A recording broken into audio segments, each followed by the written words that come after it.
Ada banyak orang yang terlihat kuat. Mereka terlihat tenang menghadapi masalah, jarang mengeluh, seolah mampu menahan semuanya sendirian. Orang lain sering berkata, "Dia kuat sekali, dia pasti baik-baik saja." Namun, yang jarang disadari adalah seringkali kekuatan itu bukan pilihan, melainkan sesuatu yang dipaksakan sejak kecil. Sejak kecil, banyak anak diajarkan untuk tidak terlalu menunjukkan perasaan. Ketika mereka menangis, mereka mendengar kalimat seperti, "Sudah, jangan nangis. Yang kuat dong. Jangan lebay. Masa gitu aja sedih?" Kalimat-kalimat ini biasanya dimaksudkan sebagai penyemangat. Orang tua ingin anaknya kuat. Guru ingin muridnya tidak mudah menyerah. Lingkungan ingin seseorang terlihat tegar.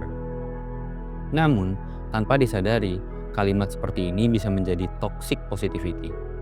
Toxic positivity adalah kondisi ketika seseorang didorong untuk selalu terlihat positif dan kuat, bahkan ketika sebenarnya mereka sedang terluka. Perasaan sedih dianggap berlebihan, tangisan dianggap kelemahan, keluhan dianggap tanda kurang bersyukur. Akibatnya, anak-anak belajar sesuatu yang penting, bukan tentang memahami emosi, tetapi tentang menyembunyikan emosi.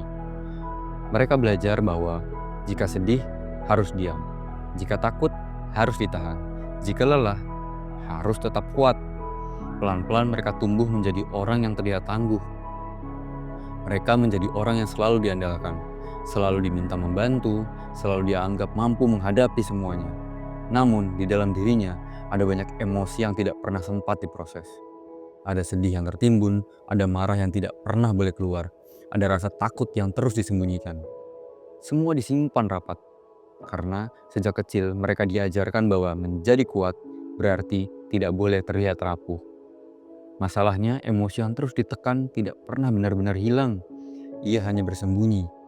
Kadang muncul sebagai kelelahan emosional, kadang menjadi kecemasan, dan kadang terasa seperti kehampaan yang sulit dijelaskan. Seseorang bisa terlihat baik-baik saja di luar, namun di dalam dirinya ada rasa lelah yang sangat dalam. Lelah karena harus selalu kuat, lelah karena tidak pernah punya ruang untuk merasa. Ironisnya, ketika mereka mencoba bercerita, mereka sering kembali mendengar kalimat seperti, "Jangan dipikirin terlalu dalam. Semua orang juga punya masalah kali. Yang penting tetap positif." Kalimat ini terdengar seperti dukungan.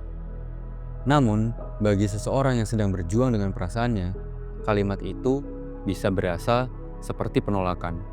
Seolah perasaannya tidak valid, seolah kesedihannya tidak penting. Padahal sebenarnya, setiap emosi memiliki alasan. Sedih adalah sinyal bahwa ada sesuatu yang menyentuh hati kita.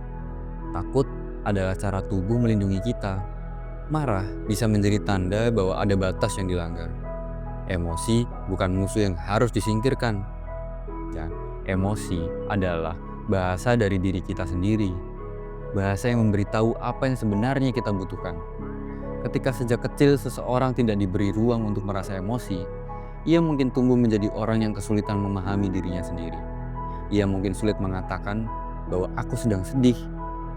Ia mungkin merasa bersalah ketika ingin beristirahat. Ia merasa harus selalu terlihat kuat, bahkan ketika dirinya sedang hancur. Padahal kenyataannya, menangis bukan tanda kelemahan. Merasa lelah bukan berarti gagal. Mengakui bahwa kita sedang tidak baik-baik saja bukan berarti kurang bersyukur. Justru sebaliknya, mengakui emosi adalah bagian penting dari kesehatan mental. Karena ketika kita mengakui apa yang kita rasakan, kita memberi diri kita kesempatan untuk sembuh. Jika kamu adalah seseorang yang sejak kecil sering mendengar kalimat seperti, "Harus kuat ya, jangan nangis, jangan terlalu baper." Dan sekarang kamu merasa sulit memahami perasaanmu sendiri, ketahuilah satu hal, tidak ada yang salah denganmu. Kamu hanya belajar bertahan dengan cara yang dulu kamu anggap perlu. Namun, hari ini, kamu boleh belajar cara yang baru. Kamu boleh belajar bahwa menjadi manusia yang sehat secara emosional bukan tentang selalu terlihat kuat, melainkan tentang memberi diri kita izin untuk merasa. Izin untuk sedih, izin untuk lelah, izin untuk berkata, "Sekarang aku tidak baik-baik saja." Karena kekuatan yang sebenarnya bukan tentang menahan semuanya sendirian. Kekuatan yang sebenarnya adalah keberanian untuk jujur pada diri sendiri. Keberanian untuk merawat luka yang pernah ada, dan keberanian untuk berkata, "Aku juga manusia, dan aku berhak merasa." Jika cerita ini terasa dekat dengan pengalamanmu, ingatlah bahwa kamu tidak harus menjalani semuanya sendirian. Berbicara dengan seseorang yang tepat seringkali menjadi langkah pertama untuk memahami diri kita. Karena kesehatan mental bukan tentang menjadi kuat sepanjang waktu, tetapi tentang belajar menjadi manusia secara utuh.